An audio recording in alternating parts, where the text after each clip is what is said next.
For 10 long years, the war between the Greeks and the Trojans raged beneath the burning sun of Asia Minor. What began as a conflict over honor and love became one of the most legendary wars in human history. The Greeks had crossed the sea with 1,000 ships to reclaim Helen, the wife of King Menelaus, who had been taken to Troy by the Trojan prince Paris. Despite their strength, courage, and many great heroes, the Greeks could not break the mighty walls of Troy. The city of Troy was protected by massive stone walls said to have been built by the gods themselves. Time and again, the Greeks attacked, but each assault ended in failure. Great warriors fell on both sides. Achilles, the strongest of the Greeks, fought with unmatched fury, while Hector, the noble prince of Troy, defended his people with honor and bravery. When Hector was slain by Achilles, Troy mourned deeply, yet the city still stood unconquered. As the 10th year of war dragged on, the Greek army grew weary. Supplies were low, morale was fading, and many soldiers longed to return home. It became clear that brute force alone would never defeat Troy. The Greeks needed something else, something clever. That idea came from Odysseus, the king of Ithaca, known not for his strength, but for his sharp mind.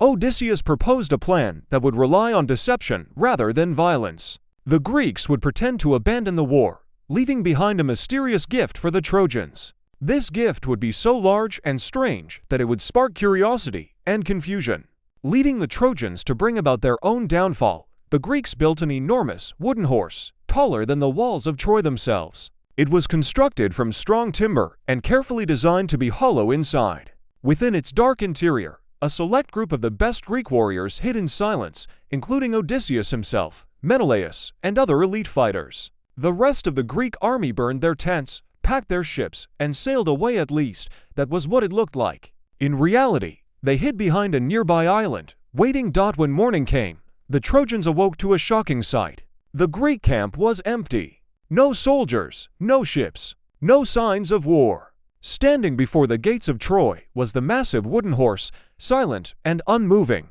The Trojans were filled with confusion and suspicion. Was this a trick, or had the Greeks truly surrendered? Some believed the horse was an offering to the goddess Athena, meant to ask for forgiveness and safe passage home. Others feared it was a weapon. Soon, a Greek man named Sinon was captured nearby. He claimed to have been left behind by the Greeks as a sacrifice. Through tears and carefully chosen words, Sinon told the Trojans that the horse had been built to honor Athena, and that it was made so large on purpose so the Trojans could not bring it into their city.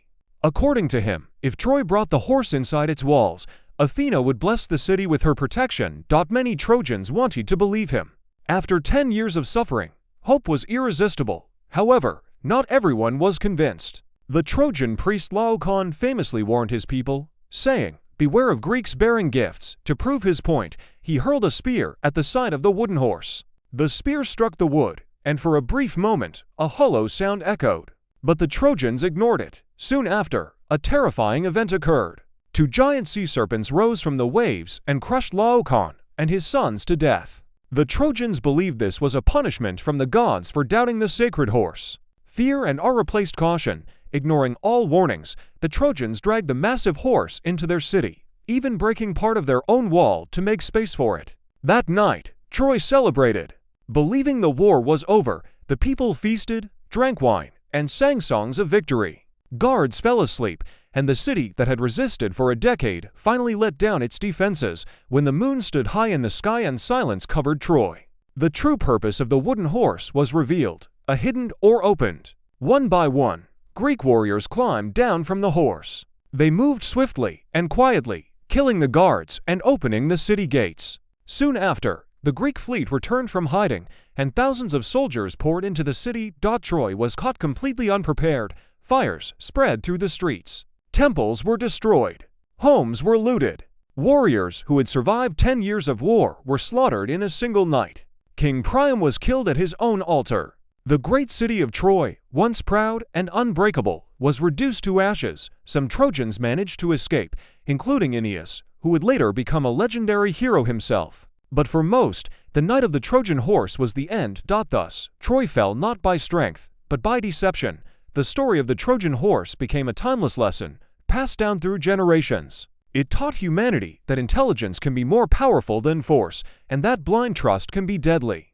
Even today, the phrase Trojan horse is used to describe hidden dangerous things that appear harmless but carry destruction within, and so the legend lives on, reminding us that the greatest threats often come disguised as gifts.